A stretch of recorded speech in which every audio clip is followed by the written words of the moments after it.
Roger Stone won't be testifying later this month before a key House panel in its Russia investigation, according to the longtime Donald Trump confidant and his attorney. Stone last month had publicized the House Intelligence Committee's plan for a closed-door session July 24 to ask about his communications during the 2016 presidential campaign with Moscow-linked hackers and WikiLeaks, which had published personal emails stolen from Hillary Clinton campaign chairman John Podesta. But Stone's attorney, Robert Bussell, told Politico that a House GOP staffer called Thursday to explain there'd been an indefinite delay on the hearing. For now, it's cancelled with an advisement it will be rescheduled at an unspecified time, Bussell said, adding that the aide told him it was the Democrats who wanted more time to gather documents to prepare for the hearing. Representative Adam Schiff, the top Democrat on the House Intelligence Committee, appeared to confirm the delay during an interview with CNN on Friday, even while adding that Stone can still expect to get a request to appear before the panel. Mr. Stone will certainly be coming, the California Democrat said. He's very much a person of interest. The reality is we have a certain order in terms of receiving documents, Schiff added. Our decisions on schedules are made on what's best for the basis of the investigation. Stone, a longtime GOP operative and one of the youngest members of Richard Nixon's 1972 re-election campaign, has also drawn the interest of the Senate Intelligence Committee, which started collecting documents from him in May. But the Senate panel's GOP chairman, Senator Richard Burr, also said last month that he wasn't sure yet whether he needed to call Stone in for a hearing. To bring anybody in for an interview or for a hearing, you have to know what it is you want to ask them. We're not there with Roger Stone. We still have a very difficult time understanding whether he has anything to contribute to our investigation, Burr said. Stone during last year's presidential campaign was one of the most public of Trump's current and former advisors to talk about communications with Russia-linked affiliates. In March 2016, he said he was in touch with Guccifer 2.0, the hacker persona that U.S. intelligence officials say is a Russian front for channeling stolen documents but who Stone insists is not a Moscow asset, and boasted during the campaign about his contact with WikiLeaks.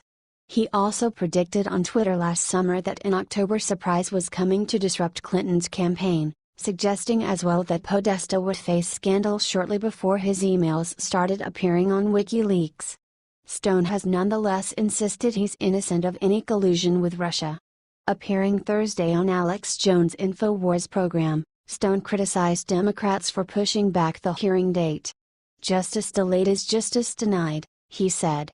All of these hapless Democrat simps on the committee had no trouble in a public session defaming me, accusing me of being a traitor to my country, accusing me of being in and orchestrating the WikiLeaks disclosures, a complete lie, but they will not give me my day in court. I'm outraged by this decision.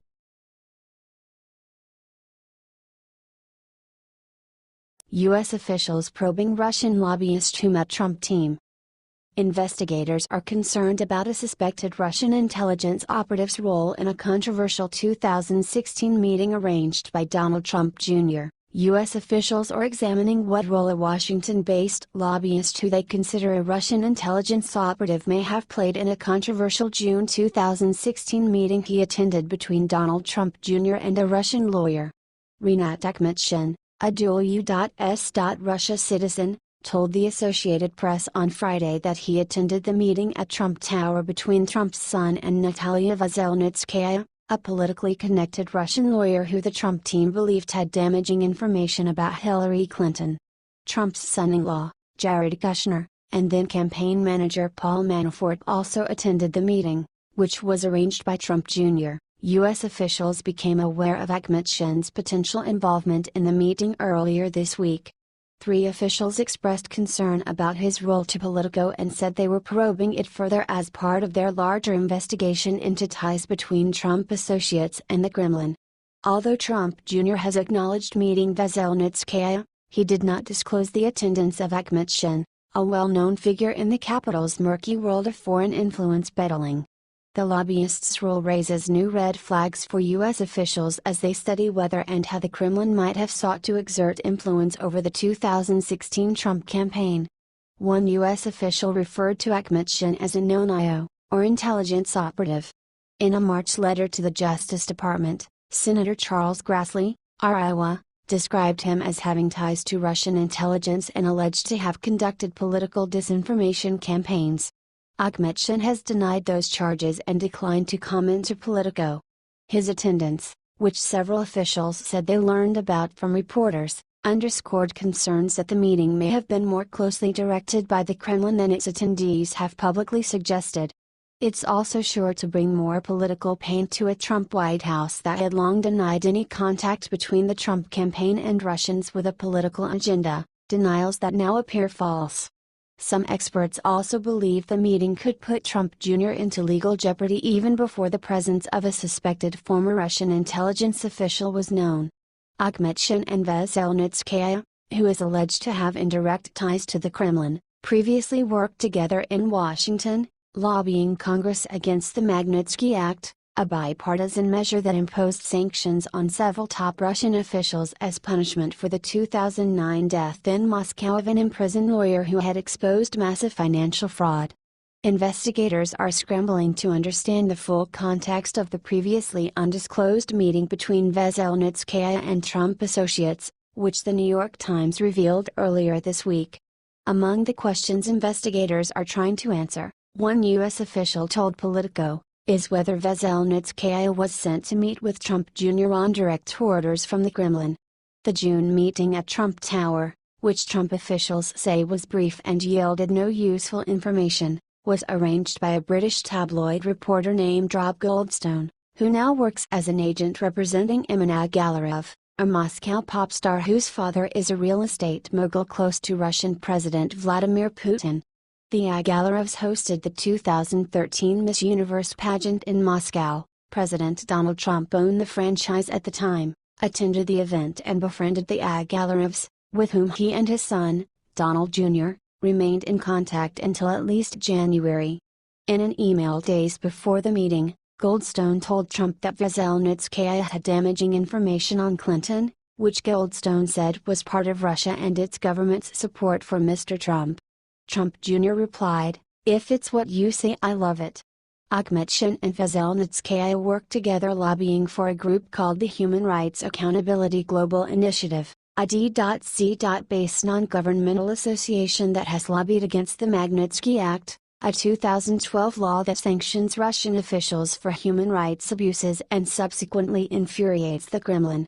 Trump Jr. has said his meeting with Veselnitskaya was dedicated largely to discussion of issues related to that law, which is named for Russian lawyer and whistleblower Sergei Magnitsky, who died in 2009 after being allegedly tortured in a Russian prison. The existence of the controversial June meeting was rumored for months, but neither the Senate Intelligence Committee nor, according to CNN, the FBI, both of whom are probing potential ties between Trump's campaign and the Russian government, knew the details before the Times published its stories. Akhmetshin, whose lobbying tenure has included several high-profile efforts to promote the Kremlin's agenda in Washington, has run afoul of Congress in recent weeks. In a March letter to the Justice Department, Senate Judiciary Committee Chairman Chuck Grassley accused Akhmetshin of failing to register properly under the Foreign Agents Registration Act. According to a letter obtained by Politico, Akhmetshin told the Justice Department's National Security Division in April that he is properly registered and did nothing wrong.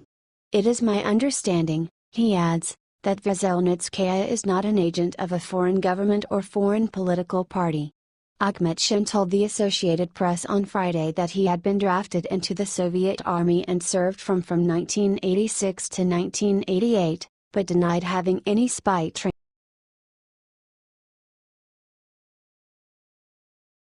GOP leaders plead with senators to hold their fire on Obamacare repeal. With their Obamacare repeal plan inches from failure, Senate Republicans are white-knuckling their way into the weekend. And rather than panicking over passing a bill, GOP leaders are simply trying to find the votes to begin debate on it next week. Majority Leader Mitch McConnell has no margin for error. Two Republicans are already on record opposed to the key procedural motion, and a third would defeat it. McConnell and his allies are now urging GOP senators to at least let the bill get to the floor rather than preemptively killing the party's 7-year campaign pledge to repeal Obamacare. "We've worked a long time on it," said Senator Lamar Alexander, our Tennessee. "We've got a responsibility to address problems with Obamacare, and if people have better ideas, they'll have a virtually unlimited opportunity next week on the floor to make amendments to the bill and try to improve it." Republicans view a successful vote on starting debate, expected to be held as soon as Tuesday, as a victory in its own right, even if the bill dies down the road. Their strategy is to go one vote, one day at a time.